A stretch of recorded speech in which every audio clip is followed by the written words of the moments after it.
ఆదికాండము 5వ అధ్యాయము. ఆదాము వంశావళి గ్రంథము ఇదే.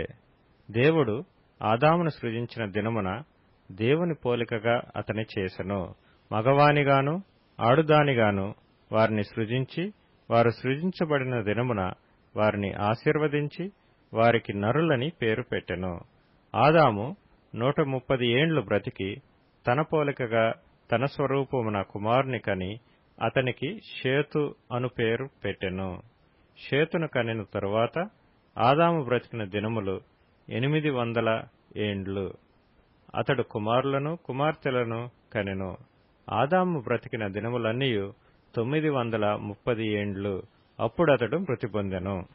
షేతు 105 ఏండ్లు బ్రతికి ఎనోషును కనెను. ఎనోషును కనిన తరువాత షేతు 807 ఏండ్లు బ్రతికి కుమారులను కుమార్తెలను కనెను. షేతు బ్రతికిన దినములన్నీయు 912 ఏండ్లు. అప్పుడతడు మృతి పొందెను. ఎనోషు 90 సంవత్సరములు బ్రతికి కేనానును కనెను. కేనానును కనిన తరువాత ఎనోషు 815 ఏండ్లు బ్రతికి కుమారులను కుమార్తెలను కనెను. ఎనోషు దినములన్నీయు 905 ఏండ్లు. అప్పుడతడు మృతి పొందెను. కేనాను 70 ఏండ్లు బ్రతికి మహలలేలును కనెను. మహలలేలును కనిన తరువాత కేనాను 840 ఏండ్లు బ్రతికి కుమారులను కుమార్తెలను కనెను. కేనాను దినములన్నీయు 910 ఏండ్లు. అప్పుడతడు మృతి పొందెను. మహలలేలు 65 ఏండ్లు బ్రతికి ఎరెదును కనెను. ఎరెదును కనిన తరువాత మహలలేలు 830 ఏండ్లు బ్రతికి కుమారులను కుమార్తెలను కనెను. మహలలేలు దినములన్నీయు 895 ఏండ్లు. అప్పుడతడు మృతి పొందెను. ఎరెదు 162 ఏండ్లు బ్రతికి హనోకును కనెను. హనోకును కనిన తరువాత ఎరెదు 800 ఏండ్లు బ్రతికి కుమారులను కుమార్తెలను కనెను. ఎరెదు దినములన్నీయు 962 ఏండ్లు. అప్పుడతడు మృతి పొందెను. హనోకు 65 ఏండ్లు బ్రతికి మెతూషెలను కనెను.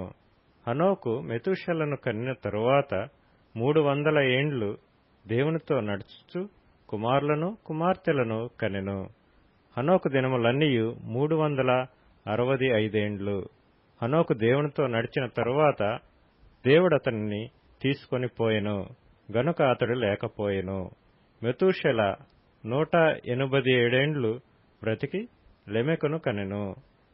మెతూషెల లెమెకును కనిన తరువాత 782 ఏండ్లు బ్రతికి కుమారులను కుమార్తెలను కనెను. మెతూషెల దినములన్నీయు 969 ఏండ్లు. అప్పుడతడు మృతి పొందెను. లెమెకు 182 ఏండ్లు బ్రతికి ఒక కుమారుని కని, భూమిని యెహోవా శపించినందువలన కలిగిన మన చేతుల కష్టము విషయములోను మన పని విషయములోను ఇతడు మనకు నెమ్మది కలుగు చేయుననుకొని అతనికి నోవహు అని పేరు పెట్టెను. లెమెకు నోవహును కనిన తరువాత 195 ఏండ్లు బ్రతికి కుమారులను కుమార్తెలను కనెను. లెమెకు దినములన్నీయు 777 ఏండ్లు. అప్పుడతడు మృతి పొందెను. నోవహు 500 ఏండ్లు గలవాడై షేమును హామును యాపెతును కనెను.